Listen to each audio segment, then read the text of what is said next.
Approchez! Approchez, jeunes marcheurs des plaines. Cessez un instant votre périple et asseyez-vous le temps d'une histoire. Oui, je sais. Le temps est précieux, même en cette époque. Mais je vous promets que vous ne regretterez pas votre écoute. J'allume un feu pour la nuit et ma cabane se trouve loin de tout danger. Allez, asseyez-vous. Bien. Vu votre dégaine, vous devez venir des terres grises, non? Peu importe, je ne fais plus de distinction entre les espèces pour ma part. Mais si vous êtes humain, ne vous approchez pas trop de Beruna. Ils ont encore un petit différend avec votre peuple. Enfin bon. Laissez-moi vous conter une histoire que bien peu connaissent encore. Vous l'ignorez peut-être, mais vous venez d'entrer en Lande de Lit.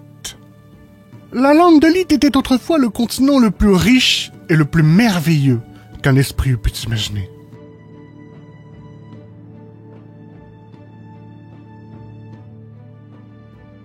Il s'étendait du bois magique, limite de l'horizon pour les peuples des plaines, loin au sud, au rempart indestructible de Beruna l'Éternel, dernier passage civilisé avant les terres grises. Ah, par les dieux. Si vous aviez vu la civilisation à son apogée. C'était incroyable, presque inconcevable pour les sauvages que nous sommes aujourd'hui. Bien sûr, moi-même, je ne l'ai pas connu, et je ne peux qu'essayer de me représenter l'époque gracieuse que cela devait être. Imaginez une civilisation unique où tout être était accepté. Peu importe l'espèce, oui, même les humains. Nulle guerre, nul conflit, une nation pour tout un continent. Et le joyau de cet empire, la capitale, fondée par Caracalla, premier empereur et fondateur de la civilisation, était une merveille à nul autre pareil. La cité impériale comptait toutes les ressources et toutes les nourritures que le continent eût pu alors connaître. Une vaste place marchande centrale, présentée en une explosion de couleurs, toutes les épices et les matériaux venus du monde entier.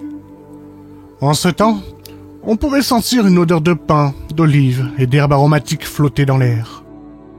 Les palais étaient si hauts qu'ils cachaient le soleil à certaines heures de la journée. Les poètes et les musiciens scandaient leur art sur des estrades un peu partout sur les places publiques.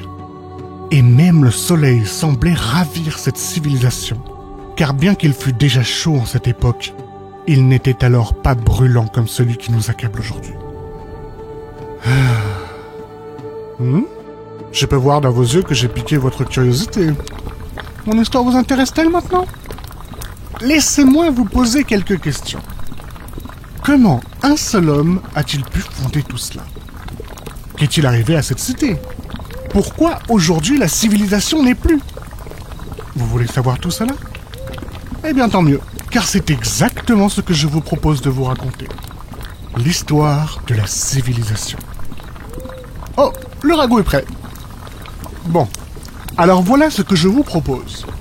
Vous me laissez manger mon ragoût de lapin et je vous raconte l'origine des peuples de la Lande de Lit.